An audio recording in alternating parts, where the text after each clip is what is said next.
जय हिंद दोस्तों। आज के दिन आपको इंटरनेशनल मार्केट में डोमेस्टिक मार्केट दोनों जगह करेक्शन देखने को मिला है, खासकर आईटी सेक्टर में, ग्लोबल मार्केट में और एक साथ दबाव देखने को मिला है।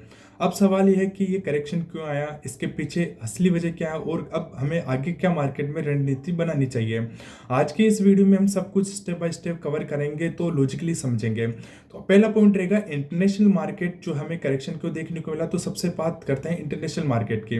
दोस्तों यहाँ पर जो करेक्शन आया है उसका सबसे बड़ा कारण एक ही है कि फिर वही सेक्टर है जो trade tension plus tariff uncertainty plus political statement. कल रात एक ऐसा रैंडम स्टेटमेंट आया जिससे ये कहा गया है कि कुछ देश ट्रेड डील में गड़बड़ी कर रहे हैं, अगर ऐसा हुआ तो पुरानी डील कैंसिल होगी और उन पर एडिशनल टैरिफ लगाए जाएंगे। इस तरह के स्टेटमेंट का मतलब होता है global uncertainty, risk of sentiment, institutional डरते हैं, पैसा सेफ एसेट की तरफ भागता है। इक्विटी मार्केट में सेलिंग शुरू होती है और जैसे ही इंटरनेशनल मार्केट में करेक्शन आता है वैसे ही दुनिया में बाकी मार्केट भी खरबूजे को देखकर खरबूजा रंग बदलता है, इस लॉजिक पर करेक्ट होने लगता है। यही आज देखने को मिला। अब बात करें India market and IT market के अंदर फॉल क्यों देखने को मिला।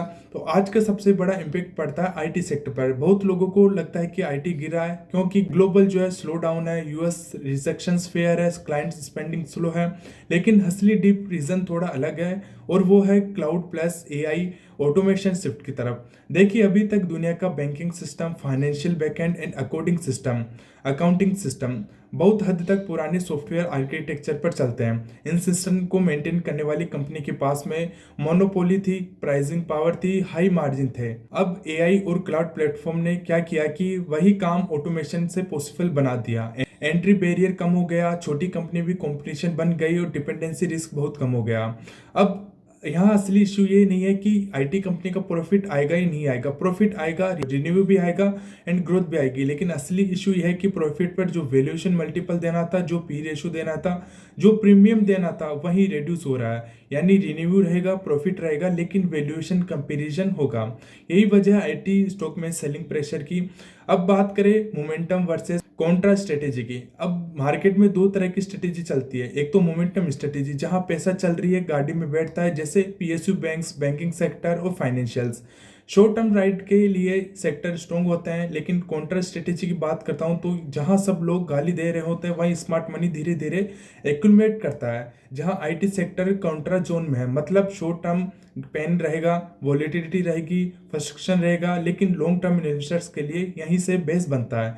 अगर पेशेंस है 3 से 4 साल का तो आप इसके अंदर सेक्टर में ग्रो कर सकते हैं। अब बात करें गोल्ड फोकस स्ट्रेटेजी की, तो इन सब के बीच में एक एसिड क्लासेस है जो बार बार फोकस में आ रहा है, गोल्ड। अभी भी गोल्ड अनसर्टेनिटी बढ़ती है, ट्रेड टेंशन बढ़ रही है, जियो पॉलिटिकल रिस्क बढ़ता है, पॉलिटिकल वॉलेटिलिटी आती है, तो गोल्ड ऑटोमेटिकली स्ट्रॉन्ग होता है। गोल्ड सेफ्टी एसिड है, शॉर्ट टर्म हो या मीडियम टर्म हो या लॉन्ग टर्म हो, हर माइंडसेट के लिए गोल्ड जो है रिलेवेंट रहता है।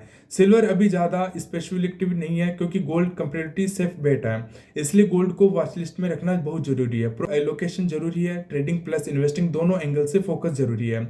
अब बात करें आज की निफ्टी आउटलुक एंड 200 जो अपना ईएमए लॉजिक की, तो इस समय निफ्टी जो है 200 डे मूविंग एवरेज पे काफी बड़ा जो है पास खड़ा है। तो 200 ईएमए हमेशा लॉन्ग टर्म सपोर्ट होता है, साइकोलॉजी लेवल भी होता है और इंस्टीट्यूशनल रेफरेंस लेवल भी होता है। जब तक निफ्टी डिस्परेटली 200 ईएमए के नीचे नहीं आता, जब तक एग्रेसिव जो है शॉर्ट करना रिस्क होगा। यहीं से बाउंस बैक की प्रोबेबिलिटी बनती है। अब बात करें ग्लोबल इंडिया मार्केट कनेक्शन की, तो इस हफ्ते इंडिया मार्केट पूरी तरह से इंटरनेशनल मार्केट से गाइड रहेगा। अगर ग्लोबल मार्केट में बाउंस आता है तो इंडिया में भी बाउंस देखने को मिलेगा। अगर यहाँ पैनिक आती है तो इंडिया में भी प्रेशर देखने को मिलेगा। इंटरनेशनल मार्केट अपने 50 सीएमए की सपोर्ट जोन के पास में खड़ा है, जहां से बाउंस आने की प्रोबेबिलिटी बनी रहती है। तो दोस्तों ओवरऑल कंक्लूजन निकालू तो ग्लोबल करेक्शन और पॉलिटिकल प्लस ट्रेड अनसर्टेनिटी बने हुए हैं। आईटी फॉल है क्योंकि valuation comparison plus AI depression में है। अब बात करें मोमेंटम सेक्टर की, तो बैंक और पीएसयू है। कंट्रोल जो हमारा कॉन्ट्रा सेक्टर है जो कि आईटी है, और जिसके अंदर बात करें सेफ एसिड फोकस की, तो जो कि हमारे गोल्ड है। अभी भी जो है निफ्टी हमारे 200 ईएमए के ऊपर जो है फोकस लेवल पे है। मार्केट डिसीजन जो रहेगा वो ग्लोबल मार्केट ड्राइवन के ऊपर रहेगा। तो दोस्तों इस हफ्ते का मार्केट इमोशनल नहीं लॉजिकल रहेगा। जो डर से ट्रेड करेगा वो फंसेगा, जो सिस्टम से चलेगा वही बचेगा। अगर आप इस चैनल पे न्यू हो तो हमारे चैनल को सब्सक्राइब करना, बेल आइकन को दबाना, वीडियो लाइक एंड शेयर करना। तो अगर इसी तरीके से आपको वीडियो चाहिए तो चैनल को सब्सक्राइब करना। मिलते हैं ऐसी वीडियो के साथ में, बने रहे हमारे चैनल पे। Happy investing.